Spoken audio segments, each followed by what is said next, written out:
www.cpaforthepeople.com or call at area code 630-244-7893. Youthful Savings creates and delivers innovative financial education products through a virtuous approach in order to disrupt the cycle of poverty. We provide affordable college planning solutions through our Financial Freedom web application and program, youth financial education and entrepreneurship training through our My Own Business Challenge curriculum and program, and group youth programs that teach entrepreneurship and financial education. 10 cents of every dollar earned is reinvested into the community saved through the Youth College Scholarships. For more information, please go to www.youthfulsavings.com. Email at info@youthfulsavings.com or call 646-504-7164.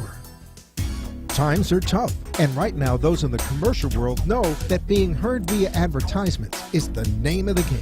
AmpSquare.tv understands how important advertisement is and is proud to express that it's truly the only plugged-in internet television production company on the market. Amp2.tv live streams all their shows across all the major selling markets in the U.S. and abroad. Call them at 866-224-5422. The AmpSquare.tv library allows productions to be seen over and over again, making commercial platforms more usable. Call 866-224-5422. Toll free 866-224-5422. Amp2.tv. The first and only internet television network that's truly plugged in. 866-224-5422. That's AMP2.TV. The opinions expressed on the following sponsored program are strictly those of the host, guests, and callers, and not necessarily those of this station, its staff, management, or sponsors. Welcome to We Are the People with Tracy Marks and Jorge Estamba, who ask you to know what's happening with your student loan. Tracy and Jorge keep a deep look at student loans in this country and the industries that surround it. Every week, We Are the People will bring you new insight into the corporate welfare industry, such as bailouts, and they connect with student loans. The show will highlight on your constitutional rights and how the current system is built to infringe upon them. Join the conversation by visiting our website chat room at wearethepeople.tv. Or call the show at 888-565-1470 and let us hear from you. And now, let's tune in to Tracy and Jorge for this week's discussion. Good evening and welcome to another edition of We Are the People.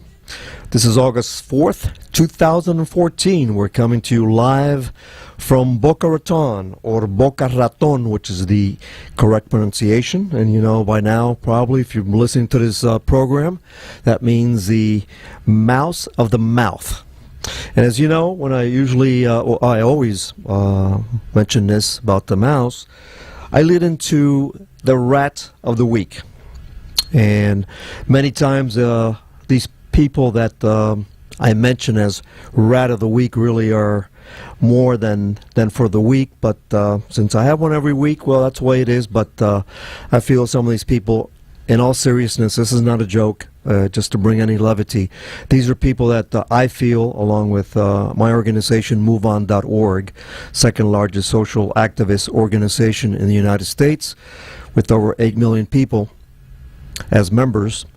We feel these people that we mentioned, this is my own, that I go on and mention these people as rat of the week, but these are people that are recognized to be figures in politics or another endeavor that are really doing a lot of damage to this country. So I don't want to make light of this, but a little levity never hurts. I just wanted to explain to you because somebody called me last week and said that it was kind of funny and so forth, and I'm glad people are enjoying it, the rat of the week. But just remember, these people that I do mention are people that, in my opinion, are very dangerous to our country. They're doing a lot of harm.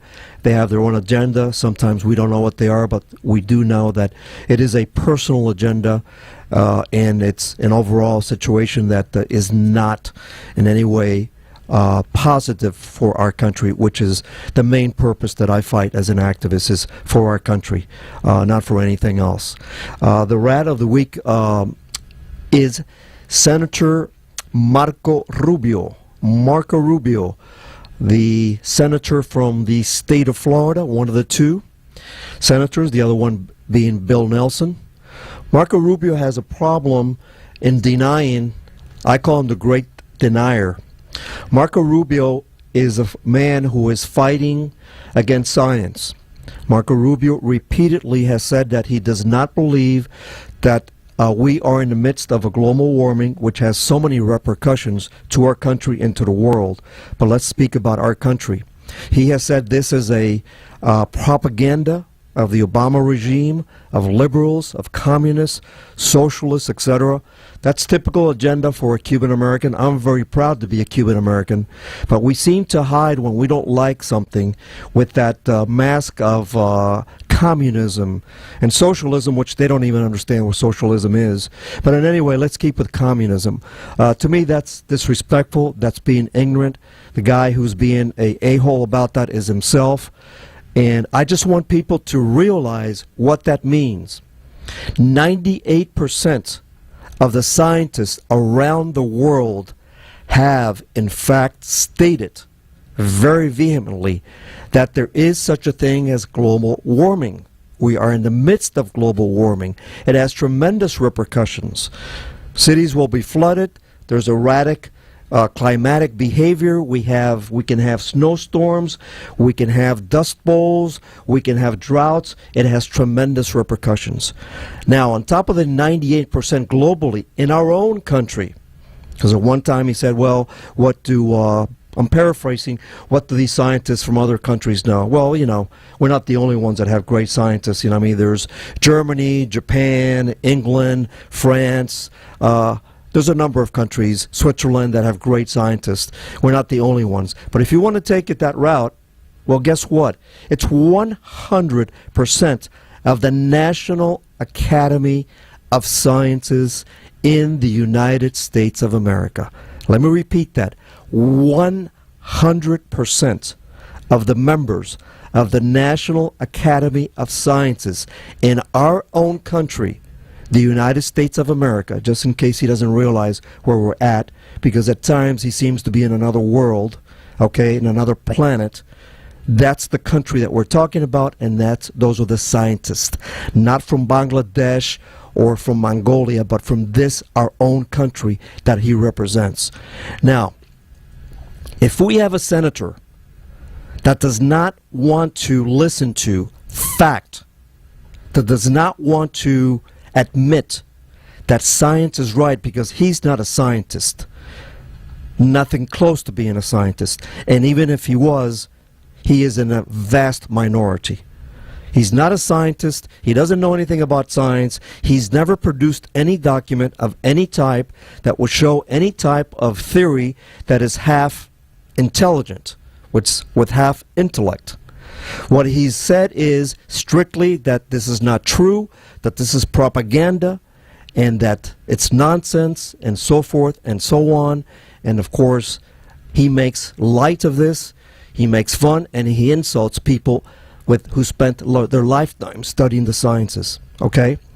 Again, what does this have to do, aside from the fact that we have to address, and I know very little about the environment because I'm not a scientist. I didn't bring the documents, which I will in another program. But here's what I want to go over regarding Rubio, which really is very scary. And I want you to think about this, folks.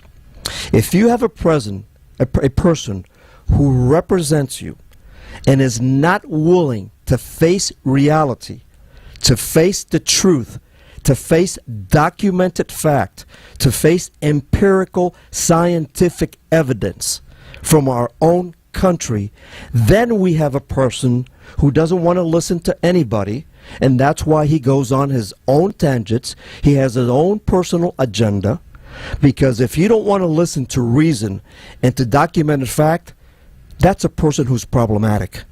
Okay? Anybody who does not want to listen to documented fact is somebody that's problematic and should not have any type of responsible position.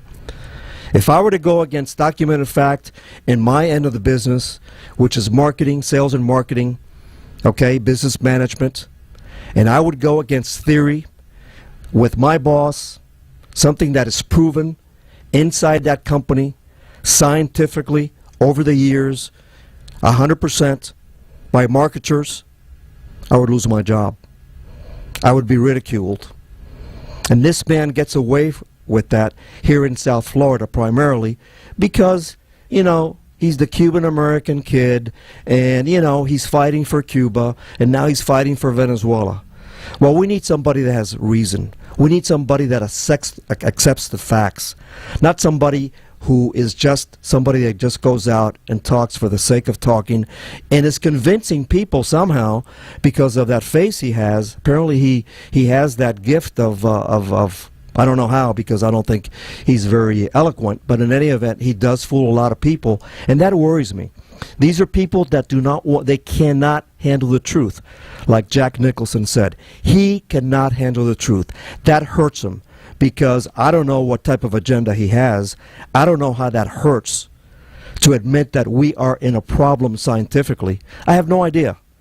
But I want to bring this out because, it's enough when we have a guy that doesn't do much and all he does is stir up controversy and worry about my homeland of Cuba, which I love, but I live in the United States of America. We have a lot of problems. That's not priority for anybody who is in Congress. I don't care where they're from. Priority is this country. So I don't know what the problem with this man is.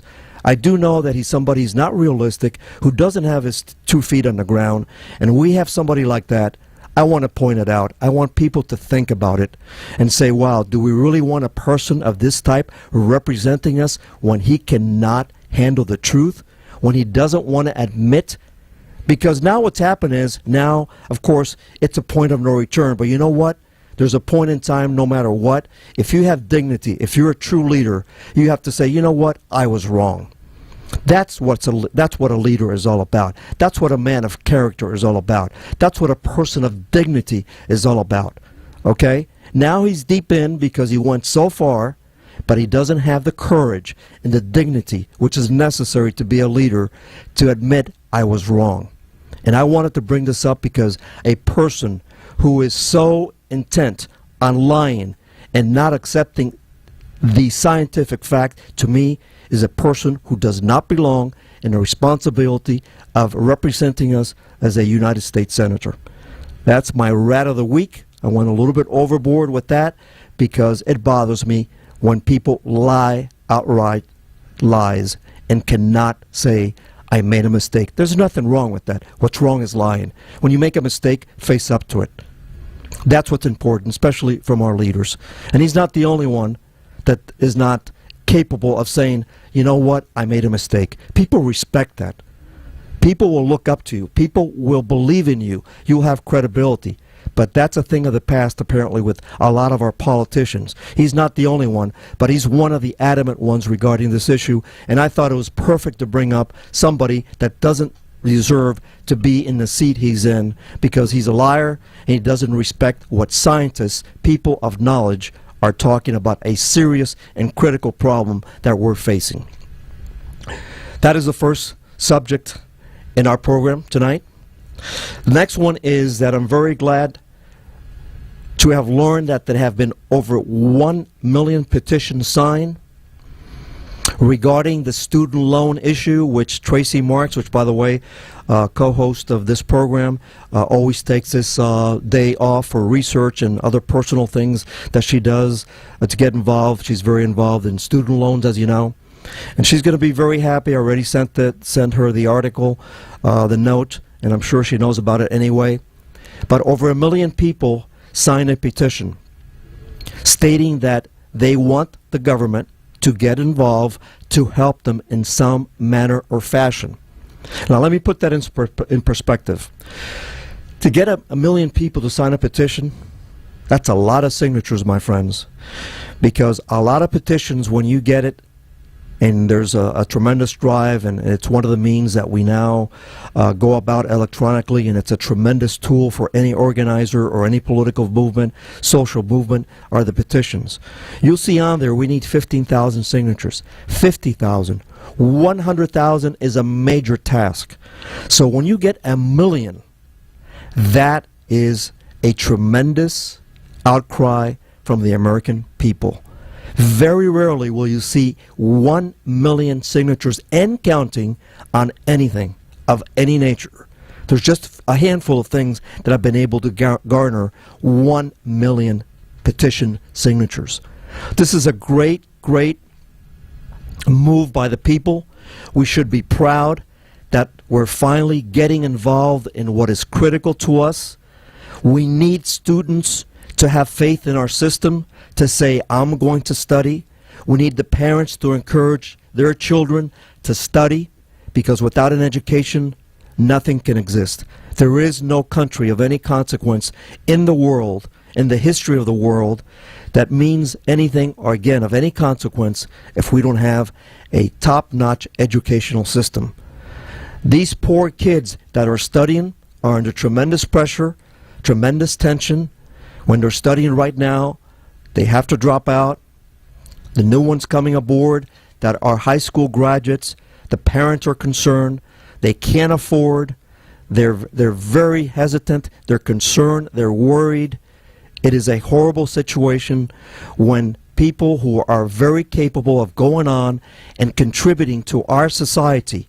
We need scientists. We need teachers. We need doctors. We need engineers. We need everything, because that's what a country is made up of, society.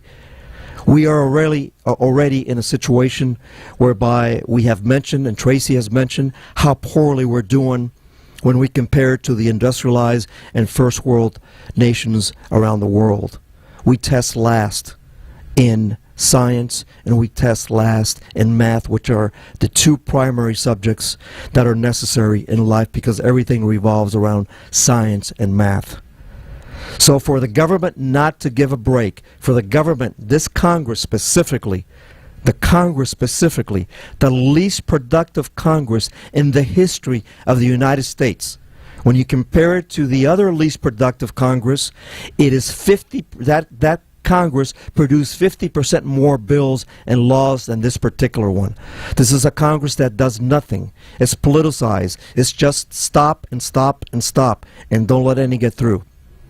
Well, this is something that we need to keep on fighting, and I'm very proud as an activist that people are getting off their seats and are fighting for something that is necessary: education, senior level education, college, university education. And Tracy has fought very hard on this subject. She is really committed to this, and we need more people like that, like Tracy Marks, and we need more people to keep on signing these petitions, because what Congress did was give tax breaks to the rich, the 1% and 2%. Give tax breaks and loopholes to the corporations, to the mega rich. And what did they do? They made it worse. They made it harder for these students to comply with the current loans they have. And the incoming student population or potential population is not going to go to college. They can't afford it. Their parents don't have the money. So these people will stay out of college, they will get their high school degree, and then we'll be a country of high school graduates, and that's why we're getting eaten up by China and the Asian countries and Western European countries, because we will not be able to compete. We've always competed because we had a great system. Those countries have other systems. They have very good systems in Western Europe, but we've always been the nation where we've had all the science, technology, most of it, not all of it, obviously. A lot of it come from here. Most of the things invented in the world come from this country. Things are changing. We're no longer that leader because we no longer have the educational system to feed those students and to get them to study the careers that are needed to keep up. And if we keep thinking that because we have always been number one and we're the United States of America, and keep with that rally, okay, that's fictitious. We need to work for everything we earn. All these countries work very hard for everything they earn. Western Europe, China, Japan. Nothing comes free. We're not going to get it because we're the United States of America. We have to educate our people. We have to give them tax breaks. We have to give them lower interest rates. We have to give them some breaks, like we give and exonerate a lot of people that make a lot of money, and we are so creative and this is what's really, really bothers me and is so problematic. We go out of our way, as the Congress goes out of our way, not we. Congress goes out of the way to be creative so that the rich, the 1% or 2% of this country, and the mega corporations are the ones that get help and that keep on growing and that get richer and richer. And that saying that the richer get richer and the poorer get poorer, look at the statistics. I've mentioned them. I won't do it today because of lack of time, but I will. We are getting poorer massively. More than ever, the 2% and the 1% is ruling this country. And it ties in because the Congress does not want to help the people, do not want to help the students. And just to show you how this ties in, I just read an article whereby Walgreens, who in 2013 generated $73 billion, that's billion with a B as in boy, they're going to go the route of many mega corporations whereby they now are going to go and say that they will be a Swiss company. There's a town in Switzerland which is a corporate haven. The Swiss are very ingenious, and of course they have it there, and we allow them to do it. More power to them. They're not doing anything illegal. The Swiss have always been very ingenious. That's how they survive with a landlocked country without any resources, and it's one of the richest countries in the world. Well, what have they come up with? Well, then now they have a tax haven in a small city called Lutz. Okay? 60 Minutes ran a program a couple of years ago. Like everything in Switzerland, everything's beautiful, everything's great. I mean, fantastic. The flowers, the gardens. That town, which is a very small town, very modern again, okay, with all the luxuries, all it is buildings filled with foreign corporations that register because their laws, in other words, our laws in this respect, allow a Walgreens, among many other companies, to go there, register as a Swiss company in paperwork. It's all accounting. And guess what? Walgreens, in this manner and fashion, which they're doing it right now, like many other corporations have done, and Congress knows about it. The program ran 2 years ago in 60 Minutes, which I was surprised because the national media does not get involved in controversial things like that because they're owned by a corporate mega corporations. But I do hand it to 60 Minutes. They are the only program on the network that gets involved with matters like this, and they are very informative. That was over 2 years ago where Leslie Stahl did that program directly from Switzerland. Did anything happen with that? No, of course not. Congress did nothing. The corporate world, there was a couple of corporate moguls interviewed, and they were going to do something about it. And senators, were talking that, yeah, they really didn't know about this, and they were going to fix it. BS. Nothing has been done. So Walgreens, like many other, and let me go back to Walgreens, Walgreens will pay because of this system that we allow, okay, which is just paperwork. They'll be a Swiss company from now on. They will not pay over $4 billion in taxes, my friends. $4 billion in taxes over the next 4 years. An average of $1 billion in revenue that this country needs desperately. And we cannot help student loans? And we give breaks to corporations in that manner? Guess who makes up that? Well, we make it up by contributing more in taxes, because our tax rate is higher than the mega rich. And how else do we pay for it? By not having social programs. And social programs is not only social welfare, which, by the way, every industrialized and first-rate country in the world has it. It's necessary. There are people who just don't have the means. Are there abuses? Of course. Okay? But it's not only social welfare. This is money that goes into education. And we allow these corporations to get away by not paying billions of dollars of taxes, and then we pay the price because we cannot get proper health insurance, where we want to cut Social Security, where we don't help students, where our schools, some of them in major cities like Detroit and other areas, are third world rate, and we're not doing that great here in our own state of Florida. And it's because the Congress does not care about us. We need to go out and speak our voice. Go on the computer. Go on signon.org. Signon.org. The easiest petition that you could ever do in your life will be through there. It's user-friendly. I encourage you, please go on. Continue with this drive. Tell our Congress people we no longer have to write letters like when I was in college, okay, which was an ordeal because you're always very busy writing letters and so forth. We don't even have to fax anymore like at one time. Phone calls are still being utilized because they track that very much. But guess what's the easiest thing to do? It takes you 30 seconds to sign one of these petitions. You want to start one?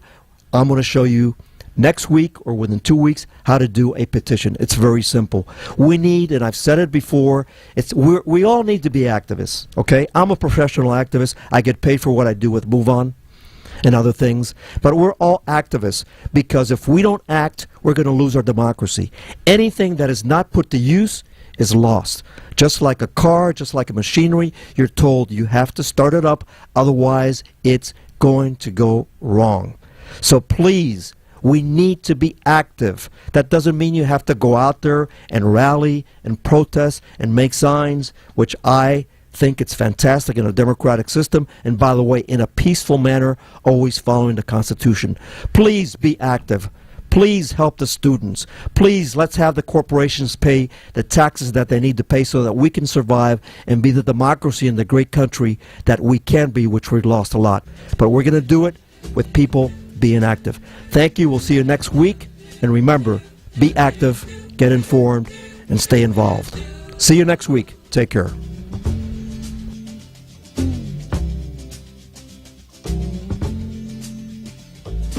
Little Joe never once gave it away.